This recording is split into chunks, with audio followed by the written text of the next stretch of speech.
Kita berdoa sekali lagi sebelum kita masuk dalam acara firman.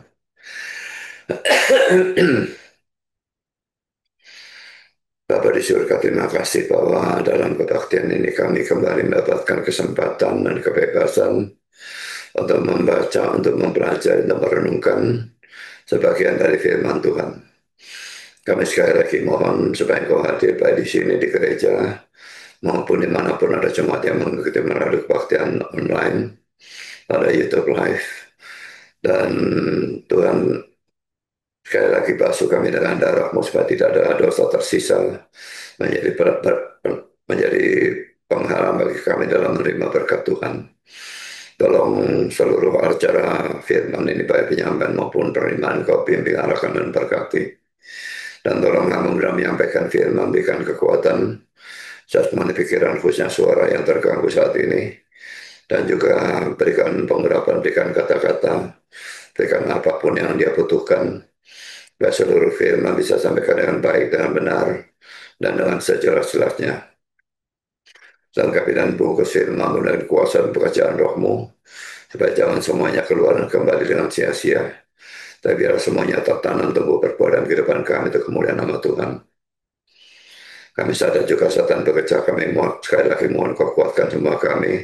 Dan apapun yang dia lakukan, biarlah firman tetap bisa disampaikan dan diterima dengan sebaik-baiknya untuk kemuliaan nama Tuhan. Terima kasih Bapa, berfirman kami siap untuk mendengar. Dalam nama Yesus kami berdoa. Amin.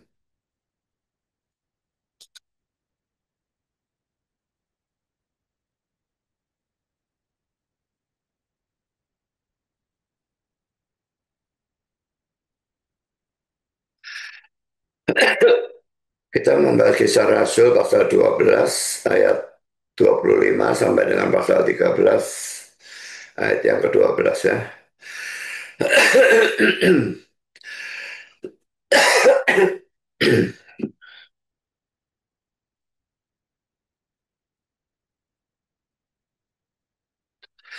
Barnabas dan Saulus kembali dari Yerusalem setelah mereka menyelesaikan tugas pelayanan mereka.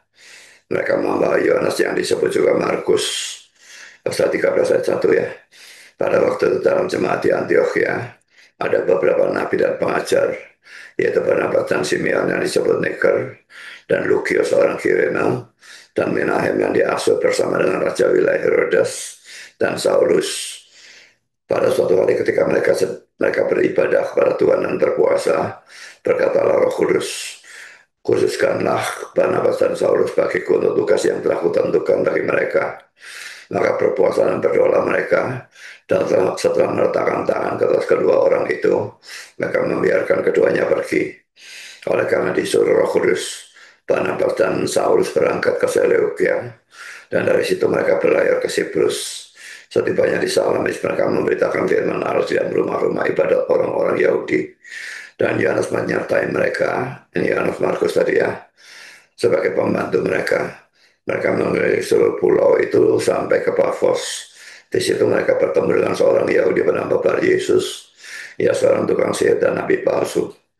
Ia adalah kawan gubernur pulau itu, Sergius Paulus, yang adalah orang yang cerdas. Gubernur itu memanggil Barnabas dan Saulus karena ia ingin mendengar firman Allah. Tapi Elimas, demikian namanya dalam bahasa Yunani, tukang sihir itu, menghalang-halangi mereka dan berusaha membelokkan gubernur dari imannya. Tapi Saulus yang juga disebut Paulus, yang penuh dengan Roh Kudus menatap dia dan berkata, hai anak iblis, engkau penuh dengan rupa-rupa tipu muslihat dan kejahatan, engkau musuh segala kebenaran. Tidakkah engkau akan berhenti membelokkan jalan Tuhan yang lurus itu? Sekarang lihatlah tangan Tuhan datang menimpa engkau, dan engkau menjadi buta. Beberapa hari lamanya engkau tidak dapat melihat matahari. Dan sekitar itu juga orang itu merasa diliputi kabut dan gelap. Dan sambil meraba-raba ia harus mencari orang untuk menuntun dia. Melihat apa yang telah terjadi itu, berkata gubernur itu, ia takjub oleh ajaran Tuhan.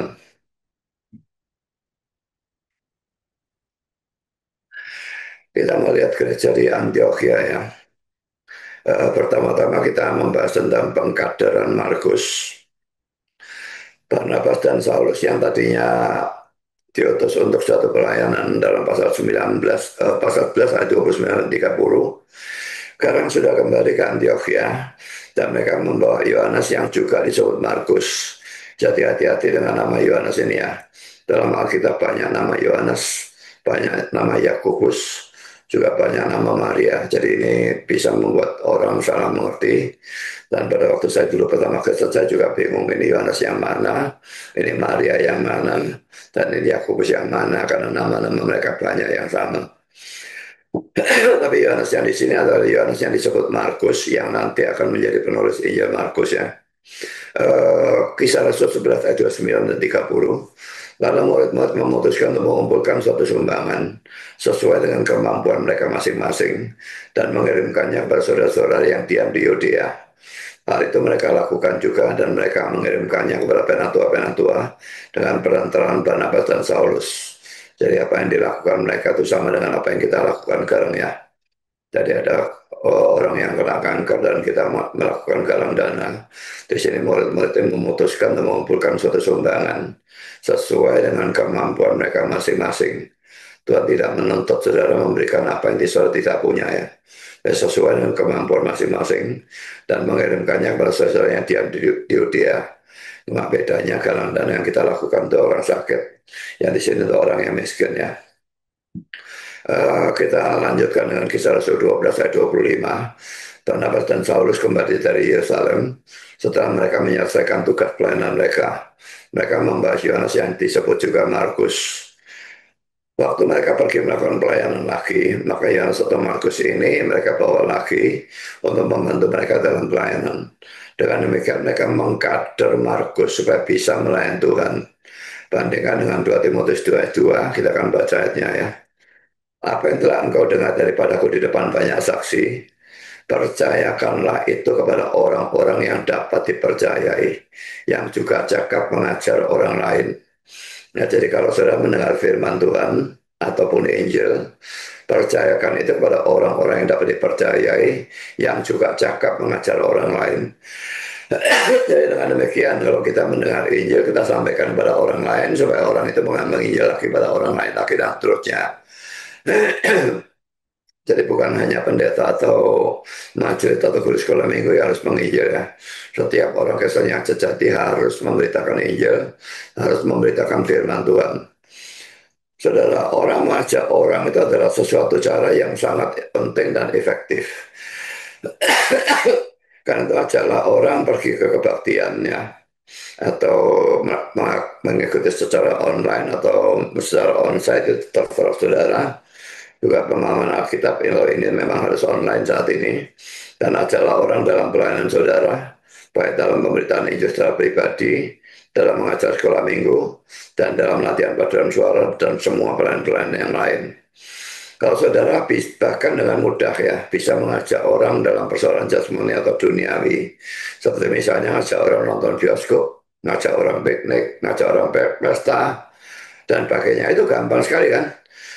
Maka sebetulnya tidak ada alasan mengapa saudara tidak bisa mengajak orang dalam persoalan rohani. Kalau orangnya tidak mau, itu urusan orangnya dengan Tuhan. Tapi setidaknya saudara sudah melakukan kewajiban saudara. Tapi kalau saudara tidak mengajak, maka ini saudara-saudara.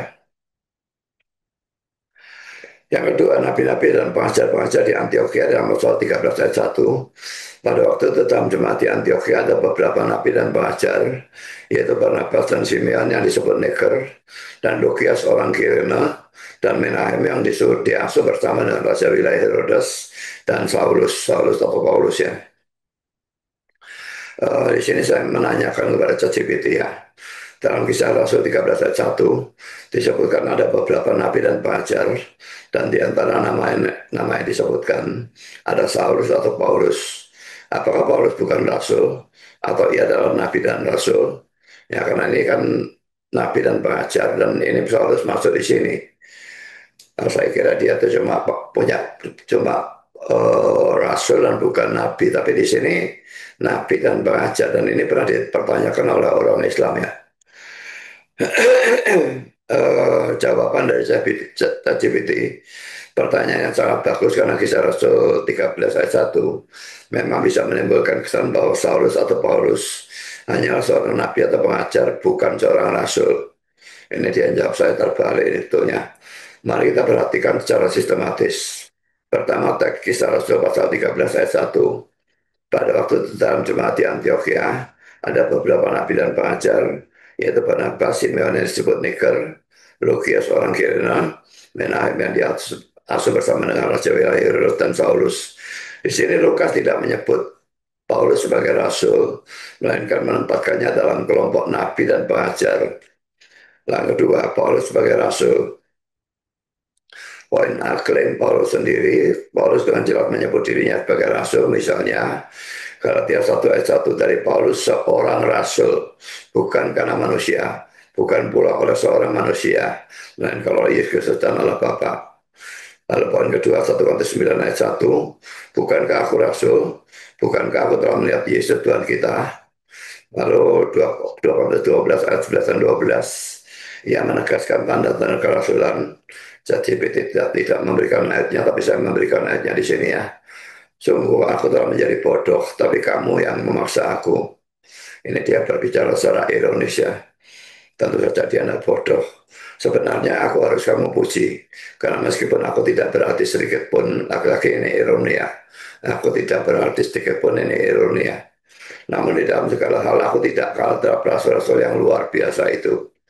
Segala sesuatu yang membuktikan bahwa aku adalah seorang rasul telah dilakukan di tengah-tengah kamu dengan segala kesabaran oleh tanda-tanda, mujizat-mujizat, dan kuasa-kuasa.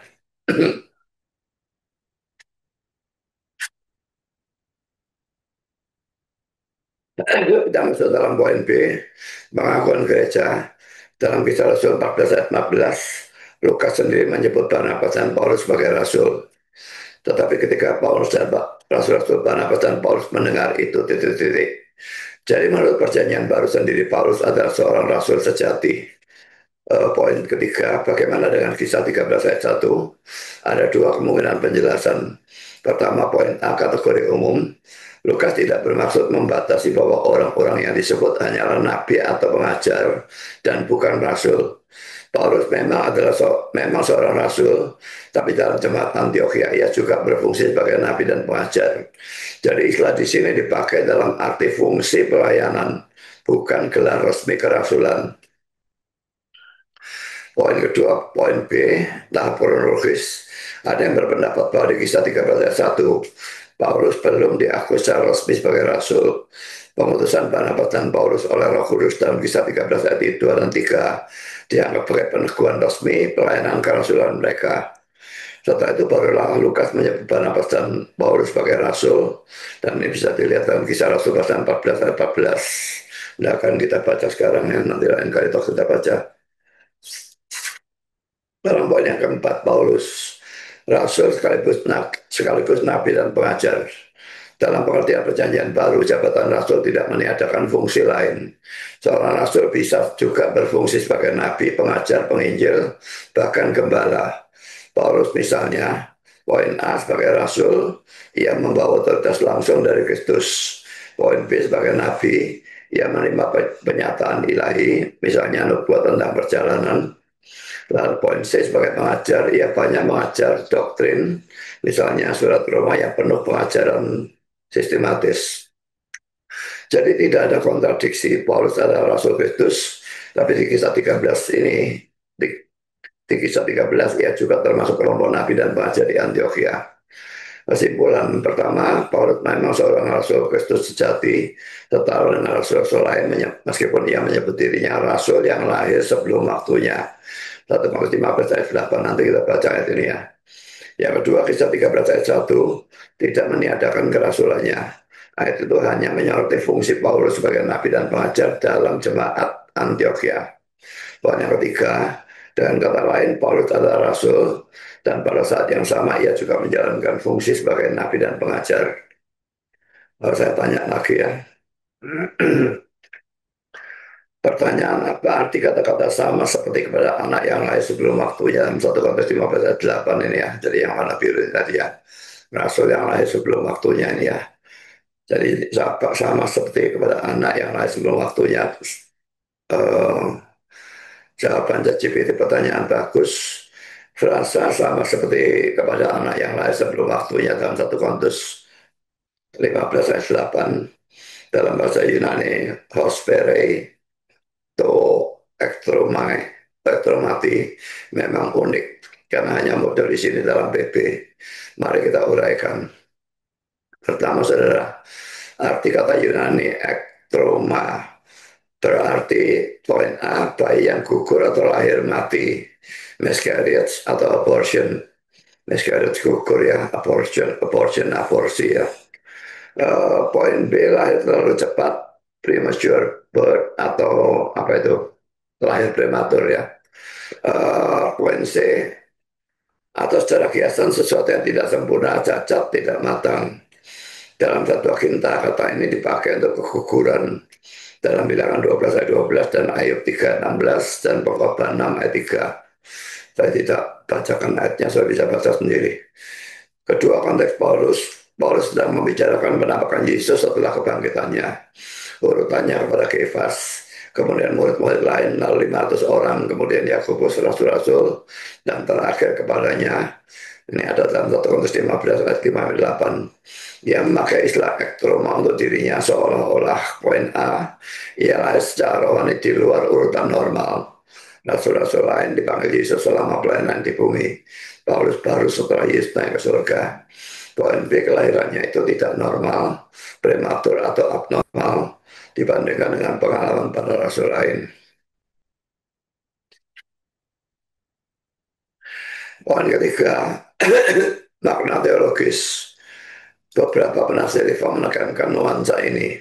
Poin A, kerendahan hati Paulus. Ia merasa tidak layak disebut rasul. Bentar. Karena dulu ia penganiaya jemaat, maka ia menyamakan dirinya dengan janin yang tidak sempurna.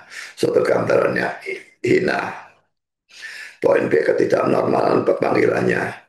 Panggilannya datang di luar pola biasa dengan penampakan Kristus langsung di jalan ke Damsyik. Damsyik atau Damaskus sama saja ya. Calvin menulis bahwa istilah ini menunjukkan keadaan Paulus yang tidak wajar dibanding rasul-rasul lain karena ia dipanggil secara tiba-tiba seolah-olah dari keadaan yang mati. Komentar atas 1 Korintus 15 ayat 8. Poin C, anugerah Allah yang menakjubkan. Walau ia lahir sebelum waktunya, dalam kurung cacat tidak pantas di luar urutan normal, kasih karunia Allah tetap memanggil dan mengutusnya. Ini ada dalam ayat 10. Poin keempat, ringkasan jadi kata-kata Samsri kepada anak yang lahir sebelum waktunya berarti poin A, Paulus mengibaratkan dirinya sebagai kelahiran yang tidak normal atau keguguran untuk menekankan ketidaklayakannya dan keunikan panggilannya. Poin B, secara kiasan, ia merasa dirinya bukan rasul yang normal seperti yang lain. Tapi justru inilah yang memperlihatkan besarnya kasih karunia Allah yang menjadikannya rasul. Saya lanjutkan kepada pelajarannya ya, tadi tanya kepada ChatGPT, kalian lanjut pada pelajarannya. Poin A, saudara, di gereja Antioquia sudah ada nabi dan pengajar, dan ini adalah sesuatu yang sangat hebat ya. Mengapa? Karena Barnabas dan Saulus hanya mengajar selama 1 tahun di sana, dan nanti kita baca kisah 11 ayat 26 ini ya. Tapi sudah menghasilkan pemberita-pemberita firman, ada nabi, ada pengajar. Coba kita lihat sekarang kisah Rasul 11 ayat 26 ya. Mereka tinggal bersama-sama dengan jemaat itu 1 tahun lamanya. Cuma 1 tahun saudara ya. Sambil mengajar banyak orang. Di Antioquia lah murid-murid untuk pertama kalinya disebut Kristen. Jadi mengajar hanya 1 tahun sudah menghasilkan nabi dan pengajar. Gereja kita cari pengajar lain menggantikan saya sampai sekarang tidak bisa dapat puluhan tahun dan sudah tidak tahu kapan tuh. Saya tidak tahu bagaimana hal itu bisa terjadi. Mungkin sekali Barnabas dan Saulus mengadakan kader pengkhotbah.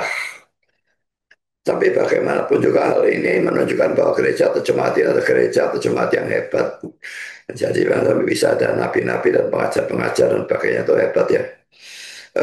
Kita lihat di dalam Ibrani 5, 11 dan 12 ini kebalikannya ya. Kalau tadi gereja yang hebat, gereja yang bagus, yang ini gereja yang buruk. Coba perhatikan ya. Ibrani 5, 11 dan 12. Tentang hal itu banyak yang harus kami katakan, tapi yang sukar untuk dijelaskan. Karena Kamu telah lamban dalam hal mendengarkan. Yang dimaksudkan tentu mendengar firman ya. Lamban mendengarkan firman. Sebab sekalipun kamu ditinjau dari sudut waktu, sudah seharusnya menjadi pengajar. Jadi maksudnya sudah lama Kristen, seharusnya sudah bisa ngajar orang. Tapi ternyata kamu masih perlu lagi diajarkan asas-asas pokok dari penyataan Allah. Dan kamu masih memerlukan susu, bukan makanan keras. Jadi gereja ini gereja yang penuh dengan bayi Kristen yang tidak bertumbuh. Hanya bisa diberikan susu, tidak bisa diberikan makanan keras. Jadi ini contoh yang terbalik daripada gereja yang tadi. Yang tadi dalam 1 tahun sudah ada nabi-nabi dan pengajar. Yang ini banyak tahun tetapi lamban dalam hal mendengarkan. Dan kalau dikatakan ditinjau waktu sudah seharusnya menjadi pengajar, itu jelas menunjukkan bahwa itu sudah lama. Tapi masih perlu diajar pelajaran dasar. Perlu susu, tidak bisa diajar makanan keras. Panjang tidak bisa, suka tidak bisa.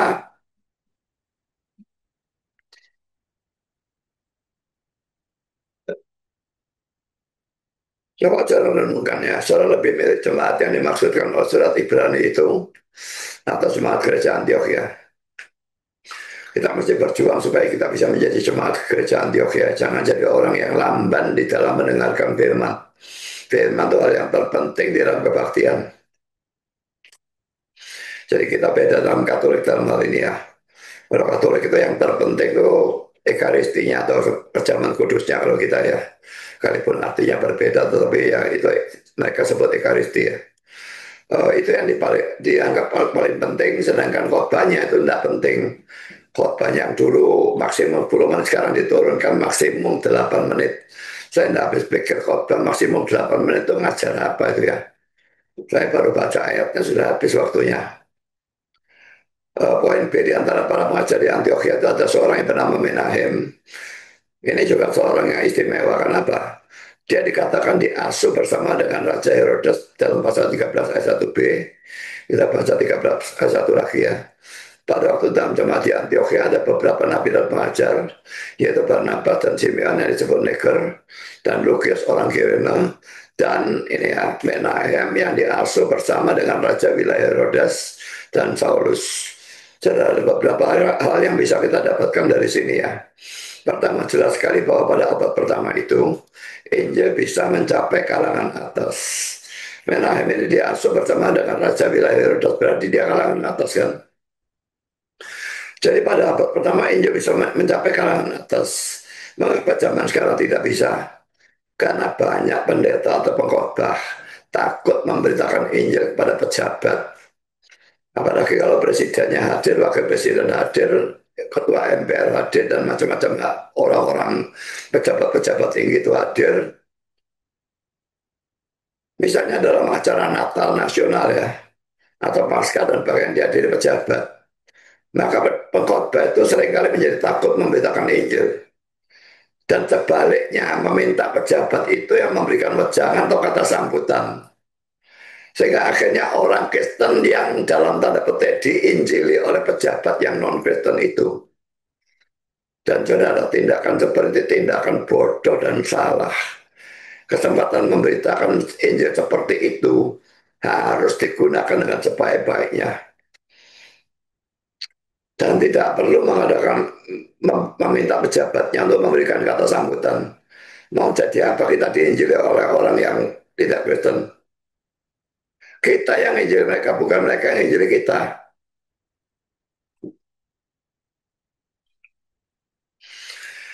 Kedua, Menahem ini mau mengorbankan kedudukan dan istana demi Kristus. Jadi Menahem ini kontra sekali dengan poin A, kebanyakan orang Kristen zaman sekarang yang justru mengorbankan Kristus atau gereja atau antar gereja demi bisnis atau demi uang. Bagaimana dengan saudara? Apa saudara adalah orang yang meninggalkan Kristus atau gereja demi dunia? Atau orang yang mengorbankan dunia demi Kristus? Apa yang rela saudara tinggalkan demi Kristus? Pikirkan selama ini apa yang rela saudara tinggalkan demi Kristus. Saya pernah meninggalkan studi saya pada waktu itu tingkat 5, tingkat skripsi. Saya buang karena saya dipanggil menjadi hamba Tuhan. Saya meninggalkan apa? Karena kita lihat dalam Lukas 14 ayat 33 ya. Demikian pula tiap-tiap orang di antara kamu yang tidak melepaskan dirinya dari segala miliknya tidak dapat menjadi muridku. Memang bukan berarti semua orang Kristen mesti buang miliknya ya. Tapi kalau Tuhan mengendaki saudara membuang milik saudara, saudara harus mau melakukannya. Seperti pemuda kaya itu, pergi jual milikmu bagikan pada orang miskin, balik ikut aku. Dia tidak mau, karena banyak hartanya. Makin banyak harta, makin membahayakan. Andai kata dia mungkin cuma punya sedikit uang ya, mungkin gampang bagi dia untuk membuang, lalu kembali ke Kristus. Justru karena dia banyak harta, disuruh buang semua, bagikan orang miskin, lalu balik ikut aku. Dia tidak mau. Dia pilih harta daripada keselamatan dalam mengikut Kristus. Saudara, ini tindakan yang luar biasa bodoh ya. Apa gunanya kita memiliki seluruh dunia, tapi kehilangan nyawa kita. Dan tidak ada orang bisa memiliki seluruh dunia. Seperseribu pun dari dunia ini kita tidak bisa memiliki kok. Jangan lagi seluruh dunia. Sepersatu juta pun tidak bisa. Tapi saya bisa memiliki kekayaan, bisa miliaran, bisa triliunan. Kalau Tuhan menyuruh saudara membuang itu untuk ikut dia full time, saudara mau atau tidak? Keselamatan itu ada di atas segala-galanya. Uang tidak bisa dibawa mati, saudara ya. Saya lanjutkan dengan poin B. Banyak orang Kristen yang telah tidak bisa sekolah atau kerja di mana-mana. Jadi lulus SMA, kerja tidak bisa, sekolah tidak bisa. Kalau kerja bisa pun bayaran sedikit. Akhirnya dalam tanda petik menyerahkan diri untuk menjadi hamba Tuhan. Ini pernah saya alami teman saya sendiri, saudara ya.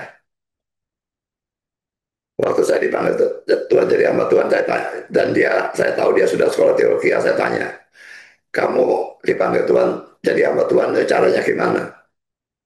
Oh, aku itu waktu lulus SMA, aku pikir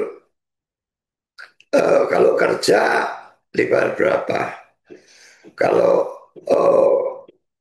sekolah di universitas dan sebagainya, aku tidak punya duit. Ya sudahlah, aku masuk sekolah teologi jadi hamba Tuhan. Berarti orang ini tidak ada panggilan apapun dan tidak heran dia jadi liberal. Saya tidak heran kalau orang seperti ini menjadi hamba Tuhan yang brengsek atau bahkan menjadi nabi palsu. Dan ini peringatan saya. Semua orang yang menjadi hamba Tuhan tanpa panggilan dari Tuhan adalah nabi palsu.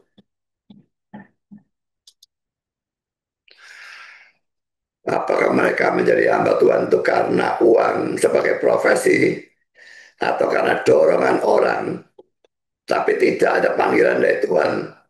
Itu nabi palsu, tidak peduli ajaran yang mereka ajarkan benar.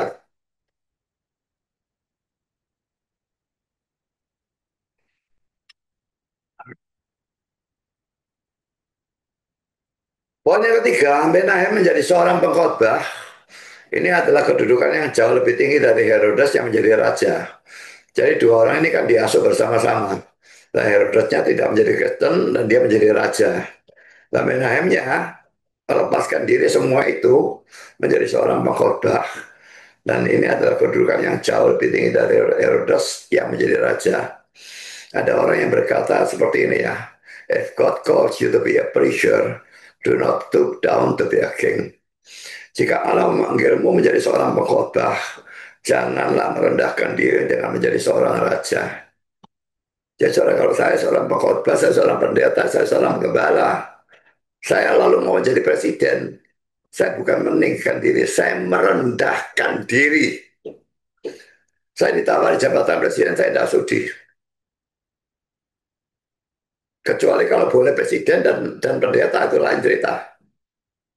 Karena jabatan bisa saya gunakan untuk membetulkan negara ini. Tapi kalau saya suruh ninggalkan kependetaan saya menjadi presiden, tidak bakal mau saya.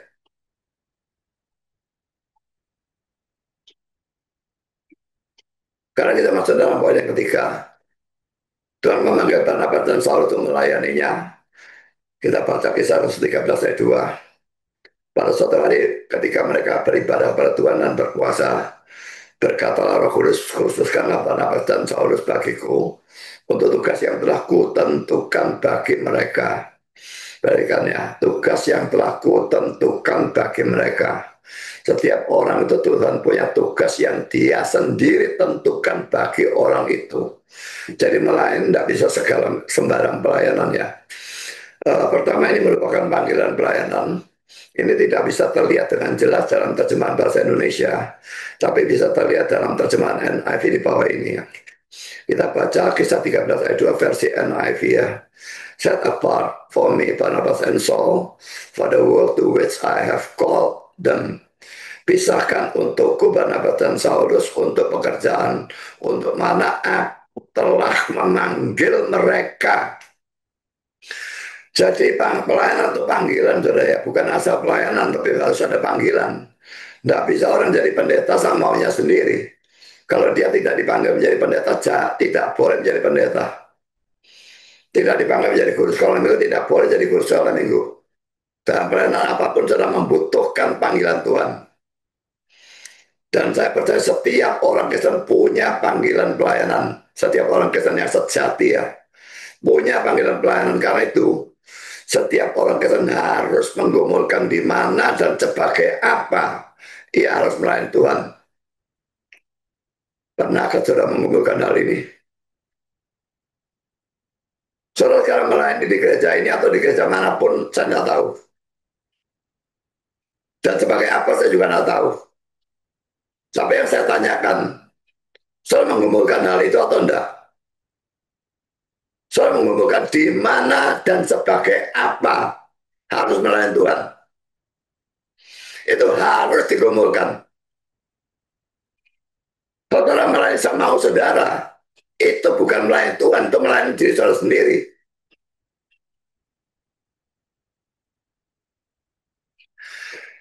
Karena masuk ONB, panggilan pelayanan kadang-kadang memindahkan kita.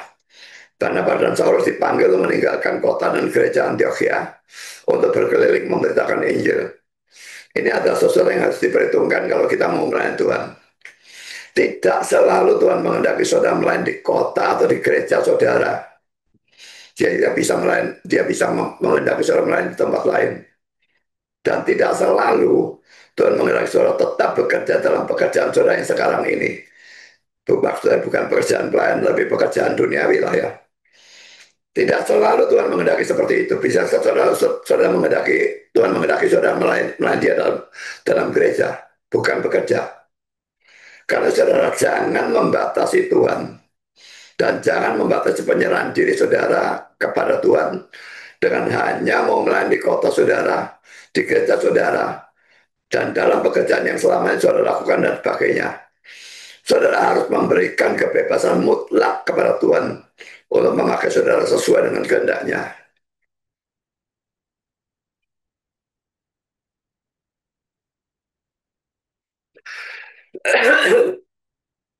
Poin saya saudara, di Antioquia sudah ada 3 pengajar lain. Dan baru setelah itu Tuhan mengutus Barnabas dan Saulus untuk pergi ke tempat lain. Atau dengan kata lain, karena Tuhan mau mengutus Barnabas dan Saulus ke tempat lain, maka ia lebih dulu menyiapkan 3 orang untuk menggantikan mereka sebagai pemberita firman. Ini menunjukkan bahwa Tuhan memperhatikan kerohanian atau kebutuhan gereja. Dia adalah gembala yang baik, gembala yang sejati. Dia tahu dia akan mengutus Barnabas dan Paulus pergi, maka dia siapkan di sini supaya ada penggantinya. Kalau ini ditinggal gereja ini tidak ada yang berkhotbah, tidak ada yang ngajar, jadi rusak, jadi gereja sesat nanti. Poin di Antioquia, Tuhan bekerja sehingga gereja bisa memproduksi pengajar dan lalu bisa mengirim pemberita firman Tuhan atau Injil ke tempat lain. Jadi mereka menjadi suatu gereja misi ya, mengirimkan misionaris begitu ya. Tetapi gereja zaman sekarang pada umumnya hanya memikirkan bagaimana bisa mendapatkan pendeta yang hebat untuk ditarik bagi gereja mereka sendiri. Bahkan tidak jarang suatu gereja dengan menawarkan HR yang lebih besar, menarik pendeta gereja lain ke gerejanya sendiri.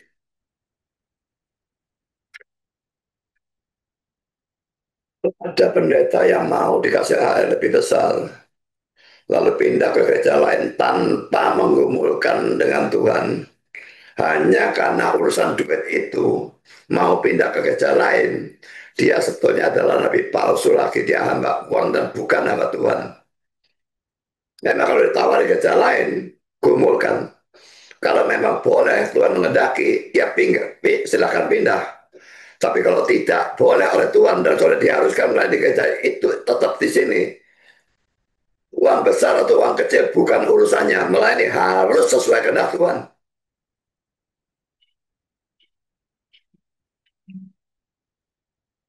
Poin yang keempat, saudara, gereja Antioquia melepaskan Barnabas dan Saulus. Kita baca lagi ayat 3 ya. Maka berpuasa dan berdoa mereka dan telah meletakkan tangan ke atas kedua orang itu. Mereka membiarkan keduanya pergi. Saudara, ada tiga hal yang harus ditiru dari sikap jemaat di Antioquia ini ya. Pertama, poin A, mereka tunduk pada Tuhan. Mereka tidak bertanya, mengapa? Mereka juga tidak berusaha untuk menawar kehendak Tuhan. Misalnya dengan mencoba mempertahankan salah satu dari kedua orang itu karena Barnabas dan Saulus ini dua-dua hebat. Ya Saulusnya jelas lebih hebat ya. Tapi dua orang hebat ini tidak mungkin bisa ditanding oleh tiga pengajar atau nabi tadi ya. Dan sekarang mereka bisa saja nawar Tuhan. Bagaimana kalau satu saja yang dikirim atau yang satu tidak? Tidak ada tawar-menawar seperti itu. Mereka langsung tunduk pada kehendak Tuhan. Tuhan suruh mereka kirim dua orang itu. Mereka kirim dua orang itu.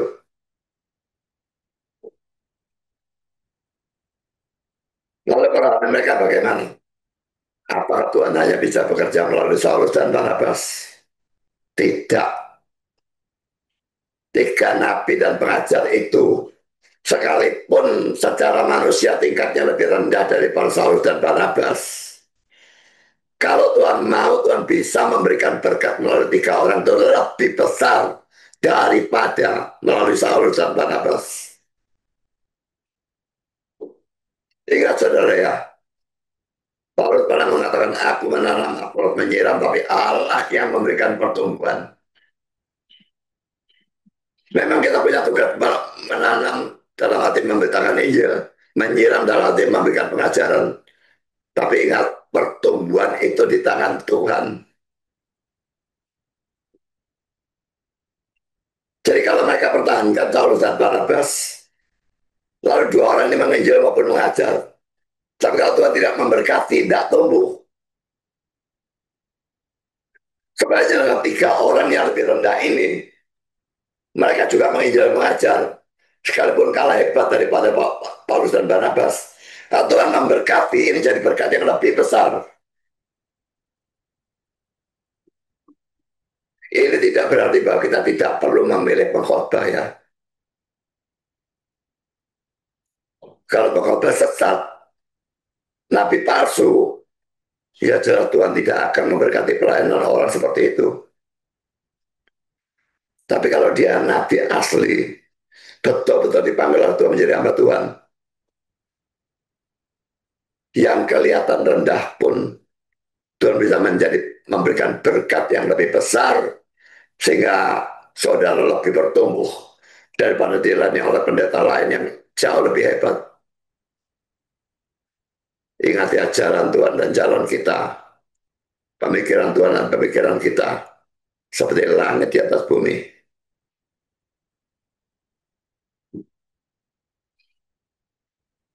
Sebagai penerapan saudara, apakah saudara sering menawar kehendak Tuhan? Mungkin dalam persoalan persembahan persepuluhan atau dalam pelayanan. Kalau bicara soal persembahan persepuluhan ini saya kadang-kadang pikir ya, orang-orang Katolik itu seringkali di TikTok itu menghina Protestan karena Protestan pakai persembahan persepuluhan. Mereka tuh goblok dan tak tahu ajaran mereka sendiri ya. di dalam Konsili Trente, bab yang ke-12 sesi yang ke-25 atau bab 25 sesi 12 saya lupa terbalik-balik pokoknya 12 25 atau 25 12 gereja Katolik itu mengharuskan persembahan persepuluhan.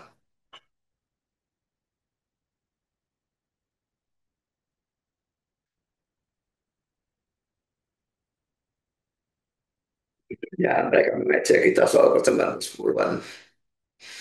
Ini goblok makan salep, saudara. Poin B, mereka tidak egois dalam mempertahankan Barnabas dan Saulus untuk diri mereka sendiri. Jadi dilepas oleh mereka ya, Tuhan memerintahkan lepas, mereka lepaskannya. Dan poin C, mereka mempunyai jiwa misi. Mereka terbeban dengan nasib orang-orang yang belum diselamatkan. Walaupun orang-orang jauh dan mereka nanti tidak mereka kenal.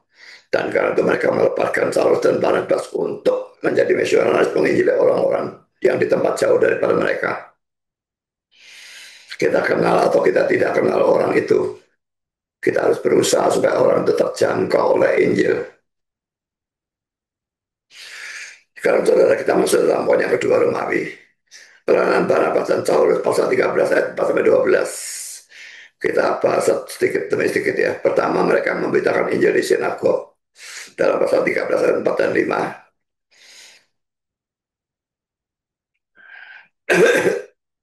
Nggak perlu ini tuanya.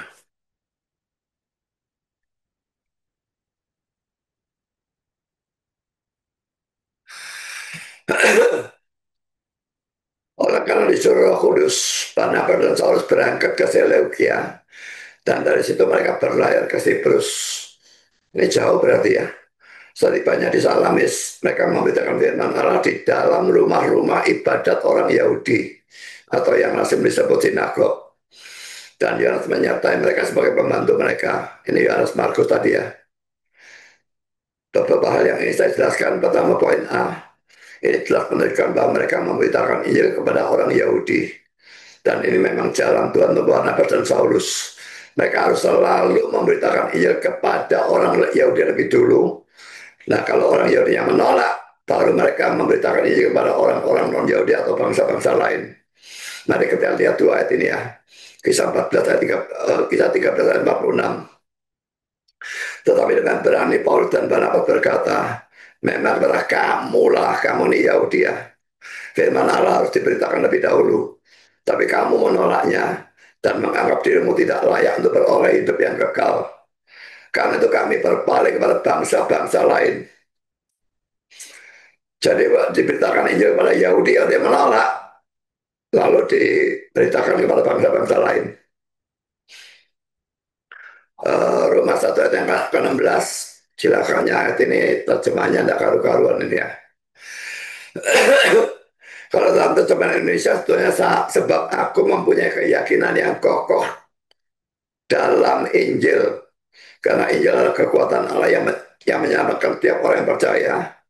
Pertama-tama orang Yahudi, tetapi juga orang Yunani. Yang saya tekankan tuh ini sebetulnya ya. Dari Yahudi selalu pertama-tama dulu diinjili, lalu baru orang Yunani. Oh ya, menolak, baru orang Yunani wakil dari semua bangsa-bangsa lainnya. Nah sekarang saya betulkan terjemahnya ini ya. Mempunyai keyakinan yang kokoh ini tidak tahu dari mana ya. Bisa muncul di sini. Saya tunjukkan kepada saudara Roma 1 ayat 16 ya.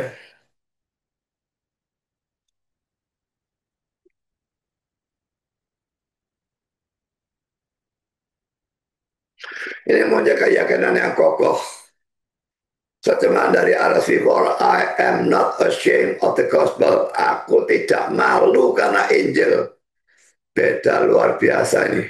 Ya, ini semua juga I'm not ashamed of the gospel of Christ. Nah ini ada tambahan Christ, nanti kita akan bahas ya. And New King James, for I'm not ashamed of the gospel of Christ.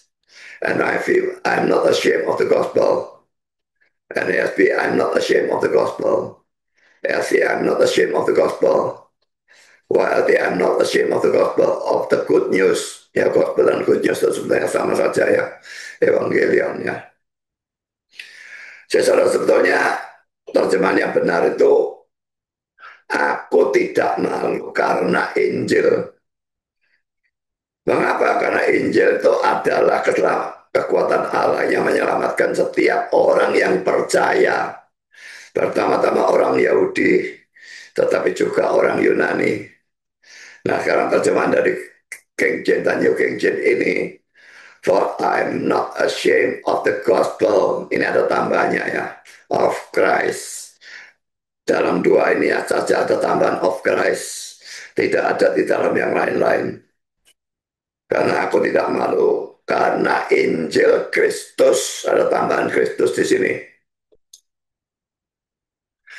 Sebagai catatan saudara kata Christ atau Kristus yang tidak ada dalam terjemahan RSV, NIV, NSB, dan ESV. Mengapa bisa berbeda? Karena di sini ada problem teks ya. Problem teks itu artinya manuskrip-manuskrip itu berbeda, ada perbedaannya. Uh, Lihat Bible dalam bahasa Yunani-nya. Coba kita lihat. Tadi kita belum lihat bahasa Yunani-nya ya.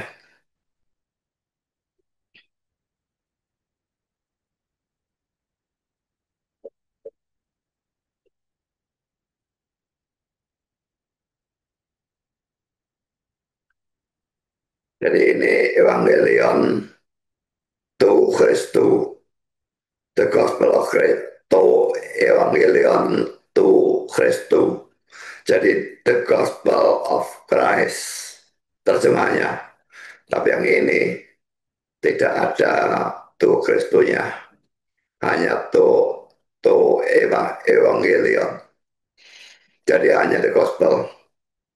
Dan ini yang sebetulnya yang benar. Yang ini tambahin, tidak perlu.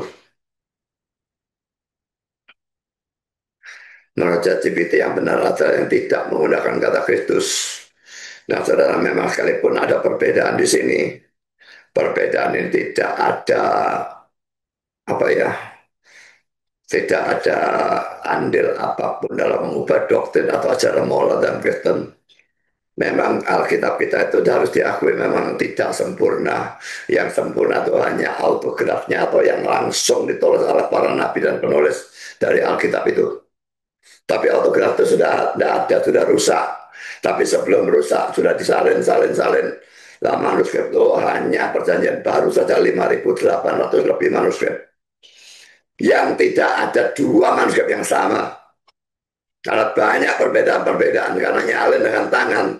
Seandainya pada waktu itu ada mesin fotokopi lain ceritanya. Tapi tidak ada mesin fotokopi nyalin dengan tangan. Saya ngetik saja seringkali salah. Saya sudah tergolong orang yang teliti, tapi tetap seringkali ada kesalahan. Bagaimana nyalin dengan tangan apa yang disalin itu? Ada tulisan yang kabur, tidak karu-karuan.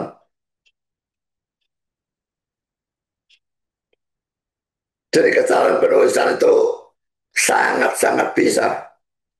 Dan memang terjadi. Kalau agama lain tidak mau mengakui seperti itu, ya mereka tidak jujur bagi saya. Saya tidak percaya omong kosongnya mereka. Itu hanya klaimnya mereka. Tapi kalau kita harus berkata dengan jujur. Alkitab kita ini tidak sempurna. Ada kesalahan-kesalahan. Tapi kesalahan-kesalahan itu kesalahan remeh yang tidak akan mengubah ajaran Kristen. Baik secara doktrinal maupun secara moral tidak akan ada perubahan apapun. Mayoritas berupa kesalahan bilangan. Dan seperti ini tadi ya, gospel atau gospel of Christ itu bedanya apa? Tidak ada beda. Saya tidak usah takut mengakui bahwa Alkitab itu ada kesalahan. Mereka akan merasa menang kalau Alkitab kita ada kesalahan. Saya tidak takut. Dan saya selalu bilang, tidak peduli ada kesalahan. Ajarannya tidak ada kesalahan. Itu tidak akan mempengaruhi ajaran apapun. Jadi apakah kita serang ini masih tetap bisa dipercaya? Masih tetap bisa dipercaya. Bahkan terjemahan Indonesia yang bagi saya tergolong sangat buruk. dibandingkan dengan terjemahan bahasa Inggris. Pada waktu saya bertobat dari bahasa Indonesia ini. Pendeta-pendeta saat itu kalau khotbah tidak lalu seperti saya pakai bahasa Yunani, pakai bahasa Ibrani, lalu pakai bahasa Inggris, pakai terjemahan King James, pakai apa. Tidak ada seperti itu. Pakai khotbah dari Alkitab Indonesia juga. Dan itu mempertobatkan saya.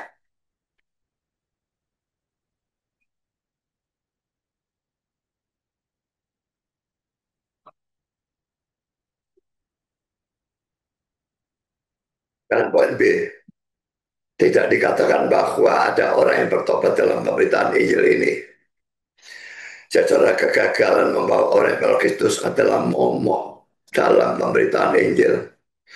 Sekalipun Barnabas dan Saulus diutus Tuhan atau melayani sesuai kehendak Tuhan, tidak berarti bahwa jalan pelayanan mereka akan mulus dan penuh dengan kesuksesan. Tapi sekalipun mereka dalam tanda petik gagal, saya tidak katakan betul-betul gagal ya. Makanya saya katakan dalam tanda petik gagal. Mereka bertekun dalam pelayanan itu. Maukah saudara meniru ketekunan mereka dalam memberitakan Injil? Saudara, kalau saya memberitakan Injil, pokok Injil sudah diberitakan, saudara sudah berhasil. Karena orang itu bertobat atau tidak bertobat, itu bukan saudara yang berperan dalam hal itu, sama sekali tidak ada peranan saudara. Bukan tergantung saudara, bukan tergantung orang itu, tapi tergantung Tuhan. Kalau Tuhan memang pilih orang itu, dan dia mau orang itu bertobat, orang itu akan bertobat. Sekalipun penginjilan saudara itu tidak jelas atau pakai bahwa dia akan bertobat. Tapi sebagus apapun saudara nginjil, kalau orang itu memang bukan dalam pilihan dan Tuhan tidak menghendaki dia bertobat, dia tidak akan bertobat. Tapi poin saya adalah, tokoh sudah berhasil memberitakan Injil. Saudara sudah berhasil, saudara tidak gagal. Dia tidak bertobat, itu tidak berarti saudara gagal. Tekunlah memberitakan Injil. Pemberitaan Injil itu sangat tidak gampang ya. 100 orang saudara Injil satu persatu. Belum tentu bisa ada satu yang bisa bertobat. Orang pilihan jauh lebih sedikit daripada orang non pilihan.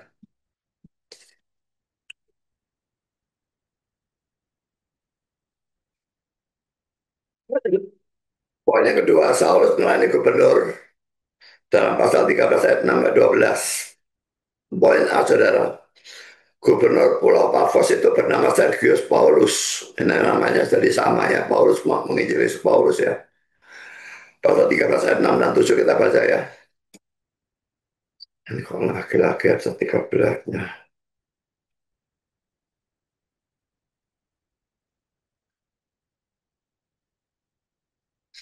Mereka mengelilingi seluruh pulau itu sampai ke Pafos. Di situ mereka bertemu dengan seorang Yahudi bernama Bar Yesus. Ia seorang tukang sihir dan nabi palsu. Ia adalah kawan gubernur pulau itu, Sergius Paulus, yang adalah orang cerdas. Gubernur itu memanggil Barnabas dan Saulus karena ia ingin mendengar firman Allah. Pertama, saudara ya, ada beberapa hal yang ingin saya bahas dari ayat ini ya. Pertama, gubernur cerdas tapi bodoh.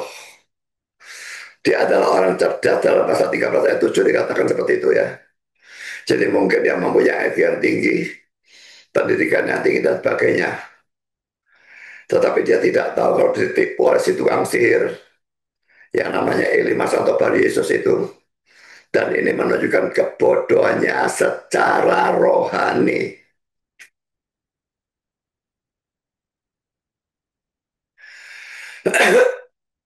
Secara di sini kita melihat bahwa IQ tinggi secara jasmani dan pendidikan tinggi secara jasmani itu tidak ada hubungannya dengan pintar atau bodoh secara rohani. Sangat bisa seperti dalam kasus ini. Orang itu secara jasmani IQ tinggi, pendidikan tinggi, tapi secara rohani dia bodoh. Belakangan jadi pintar karena diinjili oleh Paulus dan Barnabas dan dia bertobat. Tapi sampai titik ini dia bodoh.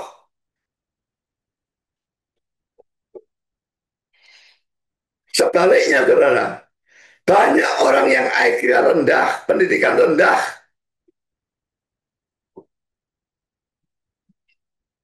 jadi bodoh secara jasmani.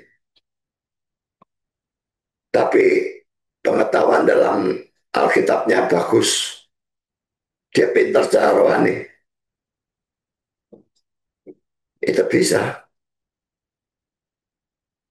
Jangan minder kalau saudara IQ-nya rendah. Jangan minder kalau saudara pendidikannya rendah. Belajar Alkitab. Tuhan yang Maha Kuasa itu bisa membuat saudara yang bodoh secara jasmani menjadi pintar secara rohani.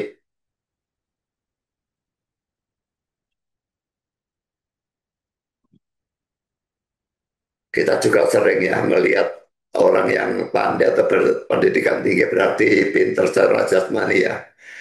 Tapi tetap mengikuti ajaran sesat yang luar biasa bodohnya seperti misalnya Toronto Blessing dulu tuh ya. Masa orang bisa kecakuan sampai berhari-hari ketawa sampai berjam-jam tidak bisa berhenti. Itu jelas lawatan setan bukan lawatan Roh Kudus. Dan kalau saya perhatikan gereja-gereja sesat itu yang jelas-jelas pendetanya itu hanya memikirkan uang. Herannya jadi jemaat banyak sekali ini laki-laki goblok semua.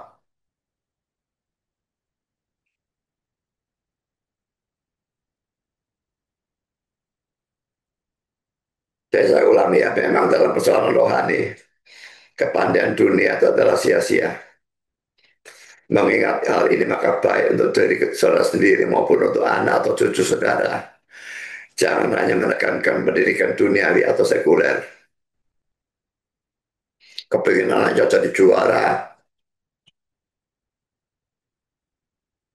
Apa gunanya anak sudah jadi juara? Kalau dalam Alkitab dia goblok, dia tidak percaya Kristus, jadi akhirnya masuk neraka. Bukankah lebih baik? Ya memang jangan sampai dana, ya, itu jadi memalukan Kristus juga. Tapi ya, ya nilainya 7 atau 8 atau 6 tidak masalah. Tapi dalam hal rohani dia bagus. Saya lebih memilih yang ini daripada yang tadi sana.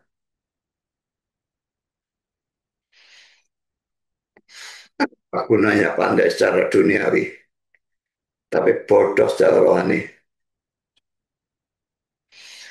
Kalau saya dibandingkan kakak-kakak saya sudah berulang kali ngomong ya. Semua kakak saya 4 perempuan lebih pintar dari saya.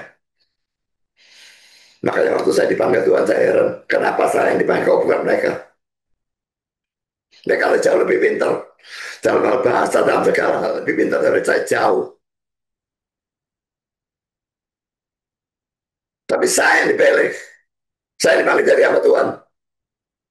Saya diberi kehormatan dalam persoalan itu. Dan kalau sekarang saya diarju dalam hal rohani, saya jauh lebih pintar daripada kakak-kakak saya. Dalam hal jasmani saya kalah pintar. Dalam hal rohani saya jauh lebih pintar. Saya milih yang sekarang daripada dibalik. Saya tidak mau.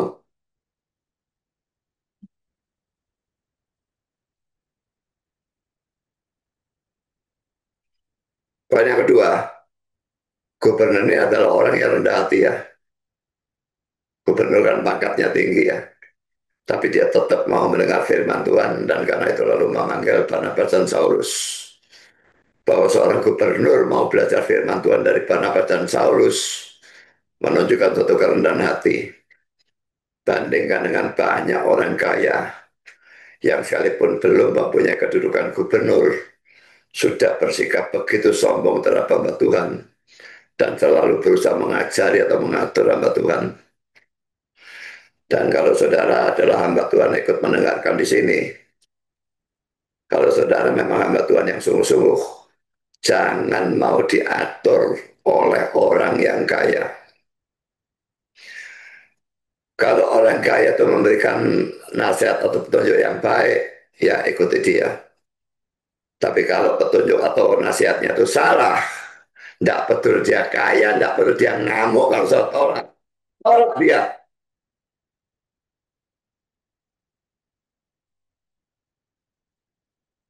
Sudah harus lebih takut kepada Allah dari kepada orang kaya, orang pangkat, orang siapapun, persetan lah.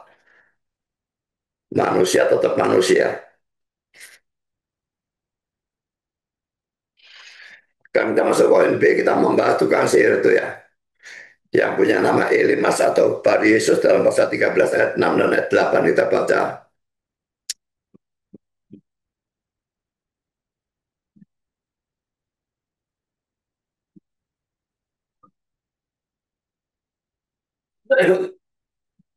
Mereka mengelilingi seluruh pulau itu sampai ke Pafos. Di situ mereka bertemu dengan seorang Yahudi bernama Bar Yesus. Ia seorang tukang sihir dan nabi palsu. Berarti kan nabi palsu nih ya, Yahudi tapi nabi palsu. Ayat 8 tetapi Elimas. Demikian namanya dalam bahasa Yunani, tukang sihir itu menghalang-halangi mereka dan berusaha membelokkan gubernur itu dari imannya. Pertama saudara yang saya akan bahas dari orang ini ya. Pertama nama Bar Yesus berarti Son of Jesus. Kata Bar ini dari bahasa Aram ya, bukan dari bahasa Yunani. Kalau bahasa Yunani bin, bahasa Arab bin. Jadi Bar Yesus itu Son of Jesus atau anak Yesus. Tapi ia adalah seorang tukang sihir dan nabi palsu dan dalam pasal 13 ayat 10 ia disebut Saulus dengan sebutan anak iblis. Ini anak Yesus. Paulus sebut dia anak iblis.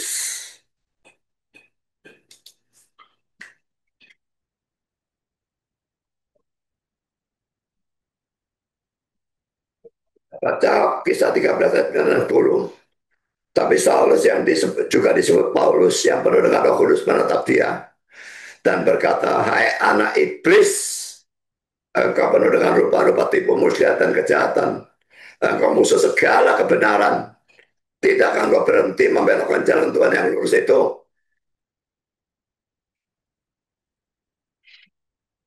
Sebagai penerapan cara nama yang rohani, wah namanya hebat kayaknya anak Yesus. Padahal sebutan anak Yesus itu sebetulnya sudah salah ya. Kita yang percaya kepada Yesus itu anak Allah, bukan anak Yesus ya. Bapak itu Bapak kita. Yesus itu anak Allah.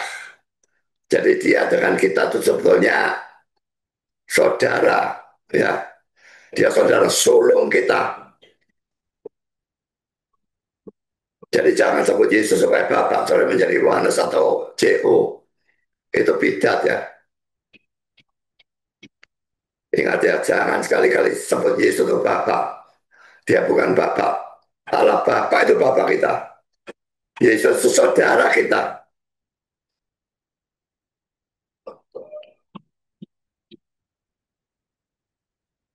Jadi nama yang rohani seringkali kosong.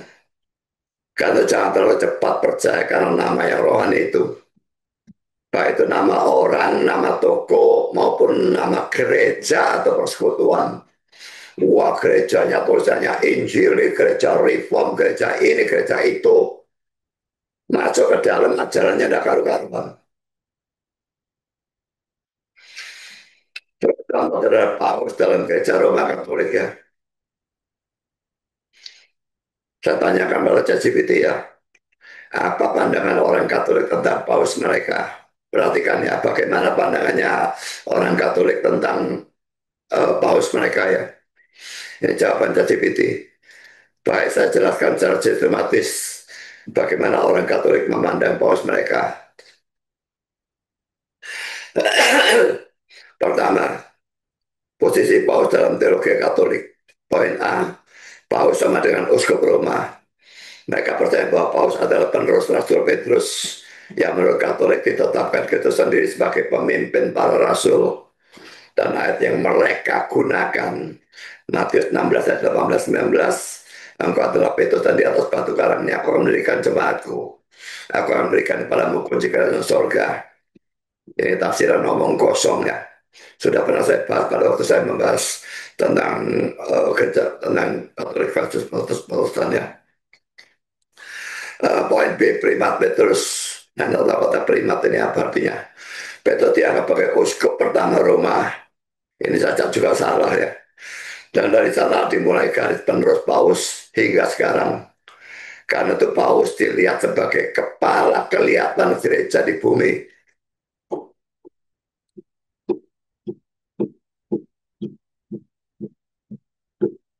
Yang kedua, gelar dan fungsi Paus. Orang Katolik memberi gelar resmi kepada Paus antara lain poin A, Vicarius Christi, wakil Kristus di bumi. Bayangkan ya, hebatnya gelarnya wakil Kristus di bumi. Sudah jadi wakil presiden saja luar biasa hebatnya. Ini wakil Kristus di bumi. Wakil dari raja di atas segala raja. Wakil dari Tuhan di atas segala Tuhan. Itu pandangan Katolik tentang paus mereka. Poin B, Pontifex Maximum, Imam Agung, jembatan antara Allah dan manusia, dalam arti memimpin liturgi gereja. Poin C, Servus Servorum Dei, ini bahasa Latin pasti, hamba dari hamba-hamba Allah, gelar kerendahan. Nah, di sini ditinggikan setinggi-tingginya, di sini direndahkan serendah-rendahnya. Ini maunya jadi apa saya tidak ngerti. Fungsi utamanya sebagai gembala universal, memelihara kesatuan gereja di seluruh dunia. Siapa yang mau disatukan sama dia? Saya tidak sudi disatukan. Suruh dia satukan gereja Katolik sendiri. Saya tidak sudi jadi Katolik.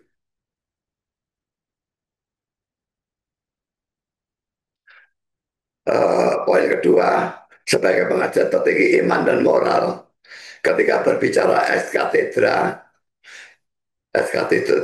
katedra itu istilah ya dari kursinya sebetulnya. Tapi maksudnya secara resmi sebagai paus mengenai iman dan moral, ia dianggap tidak bisa salah atau infallible menurut dogma Konsili Vatikan I tahun 1870. Poin ketiga, sebagai pemimpin administratif, memimpin tahta suci dan Vatikan, mengangkat uskup, mengatur disiplin gereja, dan sebagainya. Poin ketiga, pandangan umat Katolik. Bagi orang Katolik, Paus dilihat sebagai poin A, simbol kesatuan umat Katolik sedunia. Dan ini mereka bangga-banggakan ya. Eh, Katolik bersatu, Protestan itu ada 60.000 denom. Suruh sebutkan 600 saja ada bakal bisa, saudara. Mereka bilang 60.000 denom. Dan kalaupun benar 60.000 denom bagi saya ya, lebih baik 60.000 denom. Sebagian sesat tapi sebagian benar. Dan sebagian benar ini masih bisa masuk surga. Daripada bersatu seperti mereka. Dan sesat semua dari ujung atas sampai ujung bawah.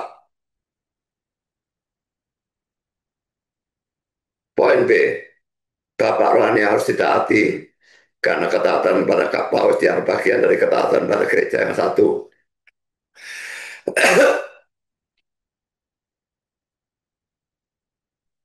Poin C, sumber ajaran resmi.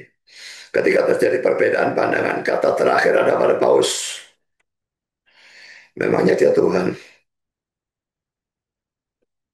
Tentu umat Katolik juga bisa mengkritik gaya kepemimpinan atau kebijaksanaan pastoral seorang paus tertentu. Tapi secara prinsipial, jabatan paus tetap dihormati sebagai institusi ilahi. Poin keempat, perbedaan pandangan internal. Poin A, Katolik konservatif sangat menekankan ketaatan penuh pada paus hampir tanpa kritik. Poin B, Katolik progresif tetap mengakui paus sebagai pemimpin tapi kadang kritis terhadap kebijaksanaan pastoralnya. Namun keduanya tetap mengakui bahwa jabatan paus adalah bagian dari gereja yang sah dan tidak bisa ditolak tanpa keluar dari iman Katolik. Saya menolak paus, sudah keluar dari Katolik. Saya lebih baik tolak pausnya lah, bersetan dengan dia. Poin kelima ringkasan, orang Katolik memandang paus mereka sebagai poin A, penerus Rasul Petrus. Poin B, wakil Kristus di bumi. Poin C, pemimpin tertinggi gereja Katolik. Baca rohani, mengajar iman dan moral, maupun administratif. Poin D, tanda kesatuan umat Katolik sedunia.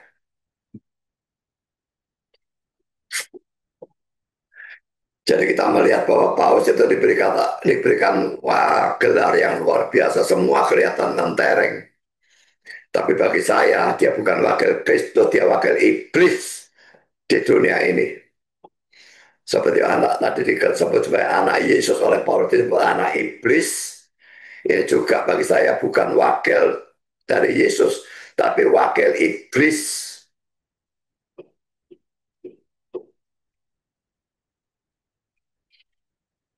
Poin kedua, setan tidak senang melihat gubernur untuk mau mendengar firman Tuhan.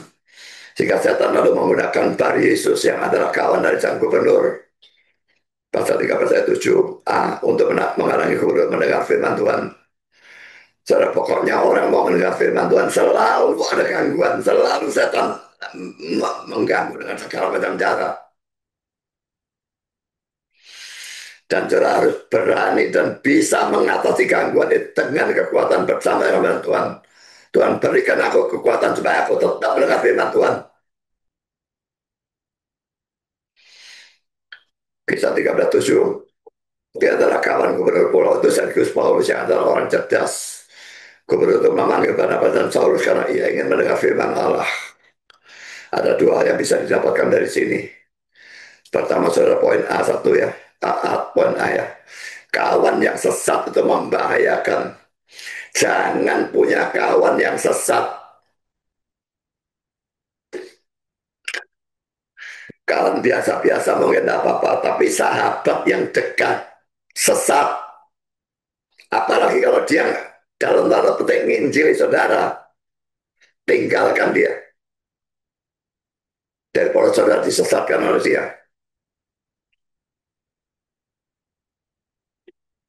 Kecuali saudara berani aja dia debat. Dan saudara cukup punya pengetahuan. Aja debat dan injil balik. Bukan dengan tujuan penginjilan. Kawan yang sesat itu membahayakannya. Bandingan 1 Korintus 15 ayat 33. Janganlah kamu sesat. Pergaulan yang buruk merusakkan kebiasaan yang baik.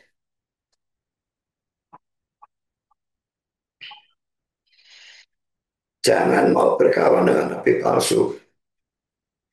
Kalau jemaat biasa itu masih tidak terlalu parah. Tapi kalau nabi palsu, saya tidak akan mau, saudara. Kalau kamu pakai kata nabi palsu, sebaiknya saudara menjauhinya.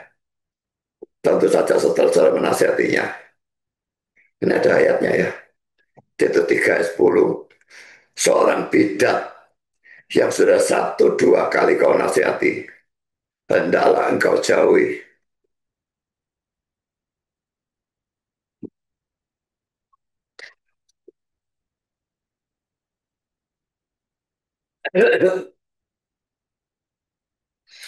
Poin B, setan selalu berusaha menghalangi orang yang mau belajar firman Tuhan. Ingat baik-baik ini ya. Tidak bisa tidak. Dia selalu akan menghalangi orang yang mau belajar firman. Saudara harus bisa dengan pertolongan Tuhan mengatasi gangguan dari dia. Dan dia punya banyak cara.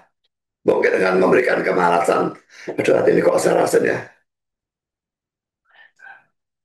Tapi kalau diajak pesta, kok tidak asal rasen. Tapi pergi ke gereja mendengar firman Tuhan asal rasen. Males gitu ya. Jangan memberi hujan. Laki-laki mau pesta orang kawin. Hujan pun ditabras.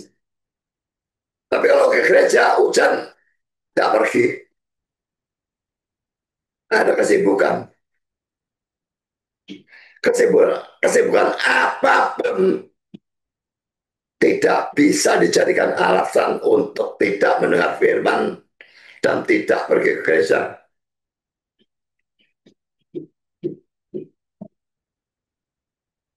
Ada tamu, kalau ada tamu, atau suruh dia pulang, atau ajak dia ke gereja. Tapi jangan saudara temui dia sehingga saudara tidak pergi gereja. Saya mengutamakan tamu terlebih daripada Tuhan. Jangan juga, atau saya pulang, atau ajak ke gereja. Mau ajak ke gereja lebih bagus. Tidak mau, pulang mau aku mau pergi gereja. Undangan dari ulang tahun atau undangan pernikahan dan sebagainya. Banyak sekali setan bisa tawarkan bersaudara saudara pergi gereja. Tapi saudara harus mengatasi hal-hal ini dan tetap belajar firman Tuhan. Poin yang ketiga, Nabi Paulus itu mengalami gubernur untuk mendengar firman Tuhan. Pasal 13 ayat 8. Tapi Elimas, demikianlah namanya dalam bahasa Yunani, tukang sihir itu, mengarang-arang mereka dan berusaha membelokkan gubernur dari imannya. Mungkin dia takut dustanya selama ini akan ketahuan kalau gubernur itu mengerti firman Tuhan. Atau mungkin ia takut gubernur akan meninggalkannya dan mengikuti Barnabas dan Paulus. Ini salah satu dari nabi, ciri dari nabi palsu ya. Dia ingin dalam tanda petik dombanya ikut dia. Banyak pendeta rebutan domba. Saya pokoknya berikan makanan sebaik mungkin, makanan rohani sebaik mungkin. Dia tetap mau pindah, silahkan pindah. Saya tidak ngurus orang yang tidak pengen dengar firman.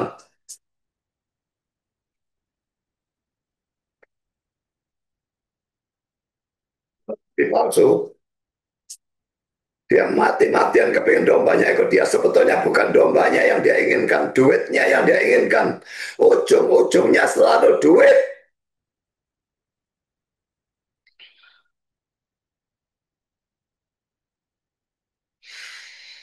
Dan itu juga ciri nabi palsu, ujung-ujungnya selalu duit. Zaman sekarang sudah banyak pendeta seperti Pak Yesus tadi.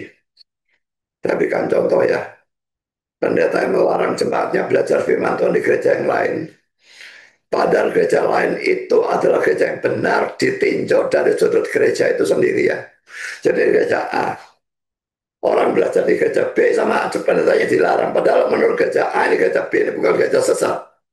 Nah kalau ini gereja sesat itu lain cerita. Tapi menurut mereka bukan gereja sesat. Tapi tetap pendeta itu sekarang saingan. Ngertinya ya, orang dirikan gereja itu kan, oh jadi punya rekan sekerja untuk memuliakan Tuhan. Kalau tujuan dia memang memuliakan Tuhan.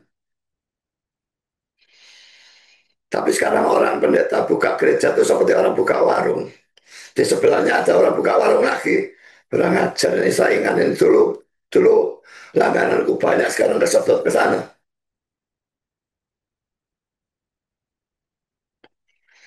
Tidak ada masalah kesedot ke sana. Kalau di sana dia juga bisa memuliakan Tuhan.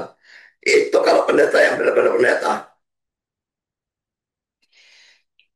Contoh yang lain, pendeta melarang pendeta lain yang diinjili dan Alkitabiah itu berkhotbah di gerejanya. Karena takut dalam tanda petik dombanya akan ikut pendeta lain itu. Apalagi kalau pendetanya khotbahnya bagus nanti, wah ini kalau khotbah di gereja saya nanti ikut dia, nggak datang ke gereja saya lagi.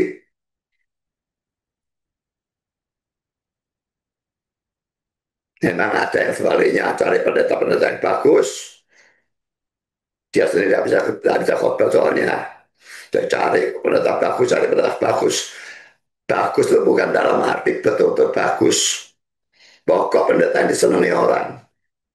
Banyak lelucon dan sebagainya biasanya yang model seperti itu. Atau punya nama besar. Banyak bagus, tidak peduli. Pokoknya jemaatnya banyak yang datang.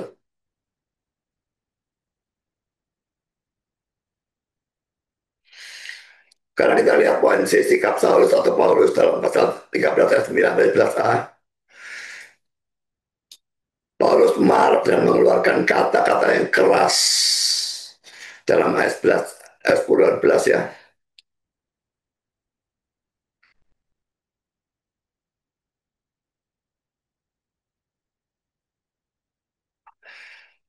Dan berkata, "Hai iblis, engkau penuh dengan rupa-rupa tipu muslihat dan kejahatan. Engkau musuh segala kebenaran. Tidakkah engkau akan berhenti membela jalan Tuhan yang lurus itu? Sekarang lihatlah, tangan Tuhan datang menimpa engkau, dan engkau menjadi buta. Beberapa hari lamanya engkau tidak dapat melihat matahari. Dan ketika itu juga orang itu merasa diliputi kabut dan gelap. Dan sambil meraba-raba ia mencari orang untuk menonton dia. Banyak orang berkata bahwa orang Kristen, apalagi hamba Tuhan, harus penuh dengan kasih dan kelemah lembutan.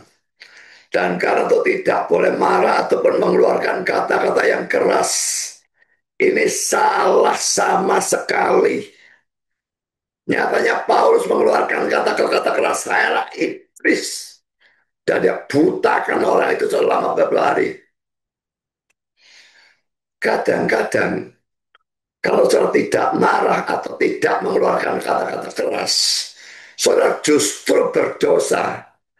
Misalnya pada waktu saudara mendengar khotbah dan ternyata nabi palsu yang khotbah karena dan sesat, saudara harus marah.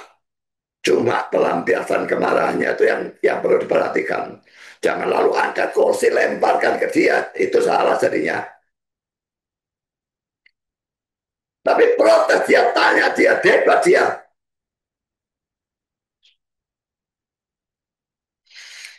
Kalau saya ada di gereja dan ada pendeta yang khotbah sesat di gereja saya. Begitu dia selesai, saya naik mimbar, saya serang ajarnya di mukanya dia. Saya bukan orang sungkanan kalau saya urusan seperti itu, saya tidak peduli. Dia mau ngamuk, silakan ngamuk. Kalau sesatnya kebablasan, saya seret turun dari mimbar.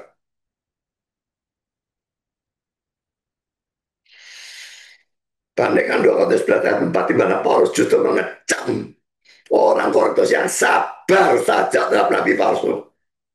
Sabar justru dikecam. Jadi ada saat kita perlu sabar, tapi ada saat kita harus marah. Perhatikan 2 Korintus 11 ayat 4 ini. Sebab kamu sabar saja jika ada seorang datang memberitakan Yesus yang lain. Bukan Yesus yang diberitakan oleh Alkitab, tapi Yesus yang berbeda. Yohanes CO, saksi Yehua, itu contoh-contohnya. Yesus yang lain daripada yang telah kami beritakan. Atau memberikan kepada kamu roh yang lain daripada yang telah kamu terima. Atau Injil yang lain daripada yang telah kamu terima. Kalau Injil yang lain ini contohnya Katolik, Ortodoks. Selamat karena iman dan perbuatan, itu Injil yang berbeda atau Injil yang lain yang dikutuk pemberitanya oleh Paulus. Galatia 1 ayat 6 sampai dengan ayat 9. Katolik menganatema kita, mengutuk kita. Protestan, Paulus mengutuk mereka.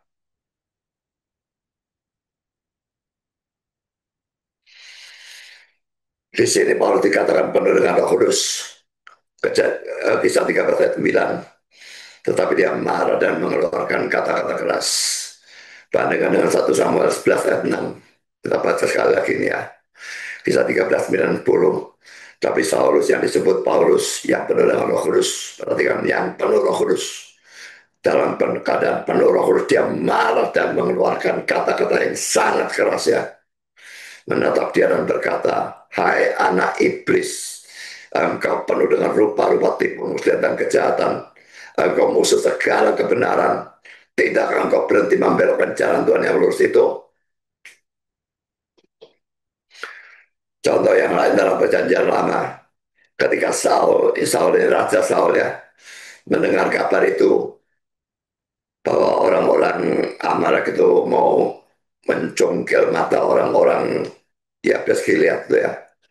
Mereka sudah menyerah, tapi tetap mau dicongkel matanya satu persatu.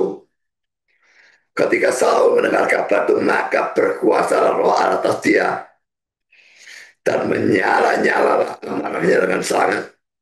Berarti kan roh Allah berkuasa atas dia.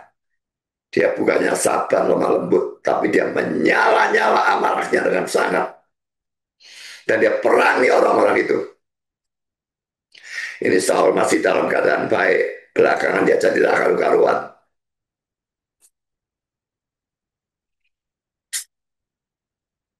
Poin kedua, kata-kata Paulus itu memang jelas berasal dari Tuhan. Jadi jangan kita tiru secara sembarangan ya. Kita tidak bisa membutakan orang. Yang ketiga, kata-kata Paulus itu menjadi kenyataan. Oh iya, kalau niru kata anak iblis itu boleh, tapi kalau membutakan orang itu kita tidak mungkin bisa ya. Kata-kata Paulus itu menjadi kenyataan. Di dalam pasal 13 ayat 11 dan 12.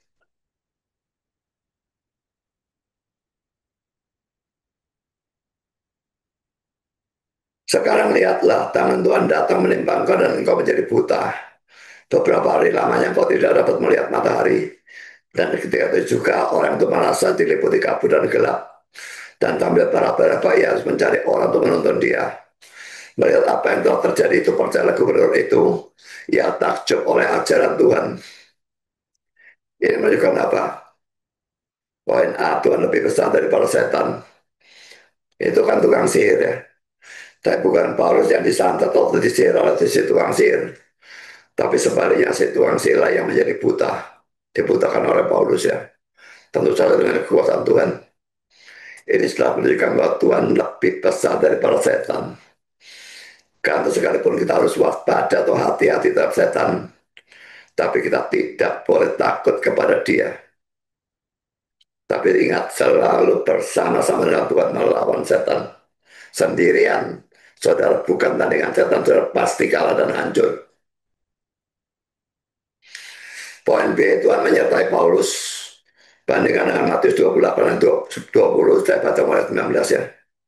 Kan untuk pergilah jadikanlah semua bangsa muridku, dan baptislah mereka dalam nama Bapa dan Anak dan Roh Kudus, dan ajarlah mereka melakukan segala sesuatu yang telah kuperintahkan kepadamu. Dan ketahuilah, aku menyertai kamu senantiasa sampai kepada akhir zaman. Adanya kegagalan atau kesukaran yang dialami oleh Paulus dan pelayanannya tidak membuktikan bahwa Tuhan tidak menyertainya. Jelas ada janji penyertaan, dan pada waktu dia berhasil mempertobatkan gubernur itu, ini nanti akan kita bahas ya. Jelas juga eh, pelayanannya diberkati oleh Tuhan dan disertai oleh Tuhan. Karena kita bahas poin D, gubernur itu bertobat dalam pasal 13 ayat 12. Melihat apa yang telah terjadi percaya gubernur itu, ia takjub oleh ajaran Tuhan. Perhatikan ya, dia percaya, lalu dia takjub oleh apa? Dia takjub oleh ajaran Tuhan. Dia bukan takjub oleh mujizat yang dilakukan oleh Paulus. Dia takjub oleh ajaran Tuhan yang disampaikan oleh Paulus. Bisa membutakan orang, itu luar biasa. Mestinya dia takjub oleh mujizat yang Paulus lakukan. Tidak. Bukan itu yang dituliskan. Dia takjub oleh ajaran Tuhan.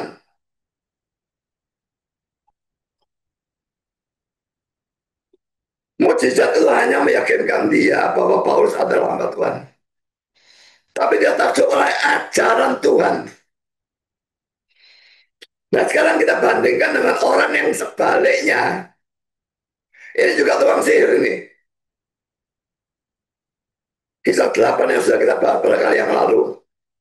Simon tukang sihir ini dikatakan juga menjadi percaya. Dan sesudah dibaptis, ia senantiasa bersama-sama dengan Filipus. Dan takjub ketika ia melihat apa? Ajaran Filipus. Tidak. Dia takjub melihat tanda-tanda dan mujizat-mujizat besar yang terjadi. Perhatikan bedanya ya. Kalau gubernur takjub karena ajaran Tuhan. Simon tukang sihir takjub karena tanda-tanda dan musisat-musisat yang terjadi. Bagi saudara yang mana yang lebih saudara tekankan? Mujizat atau gereja yang bisa mengklaim melakukan mujizat? Banyak nabi-nabi palsu model seperti itu mengklaim bisa mujizat. Omong kosong, membual semuanya.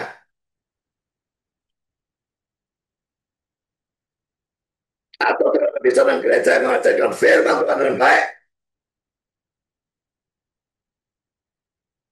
Takjub karena mujizat atau takjub karena ajaran Tuhan.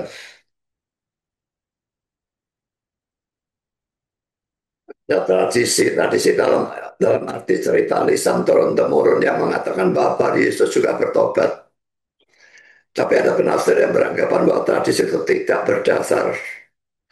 Makanya kalau menggunakan tradisi sebagai gereja Katolik itu ya, tradisi itu banyak sekali yang salah, bukannya masalah, tapi tabrakan satu sama lain akan melakukan. Yang seperti itu jadikan dasar ajaran. Tidak heran kalau Katolik diajari seperti itu. Dan ChatGPT juga mengatakan tidak ada sumber-sumber apapun di luar Alkitab yang mengatakan bahwa Yesus bertobat. Jajaran sudah dibutakan oleh Paulus secara jasmani, dia tetap buta rohani sampai dia mati. Pergi kemana? Ya tentu saja dia pergi ke neraka. Bagi menutup saudara, dalam pemberitaan Injil selalu ada kesukaran. Tapi Tuhan tetap menyertai kita. Ada janji untuk itu ya. Sehingga asal kita mau taat, kita akan berhasil menyampaikan Injil, berhasil juga mempertobatkan orang. Jadi saudara mau saudara memberitakan Injil, Tuhan memberkati saudara. Amin.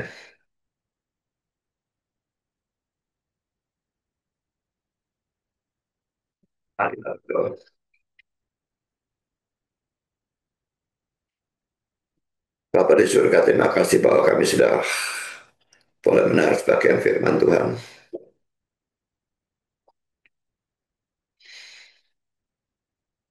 Dan kami bersyukur atas firman yang sudah kami dengar. Bila Engkau sendiri memberkati sehingga bisa berguna bagi kami. Kalau ada yang belum percaya, bila mereka bisa percaya. Yang sudah percaya, bila bisa ditumbuhkan dan didewasakan. Dan kalau kami mengalami pelayanan yang kelihatannya gagal, biarlah kami tetap tekun di dalam pelayanan.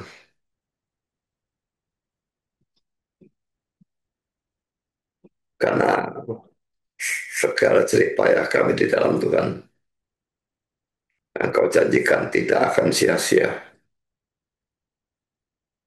Biar semua kami bertekun dalam pelayanan. Dan khususnya dalam pemberitaan Injil. Terima kasih Bapak. Dalam nama Yesus kami berdoa. Amin.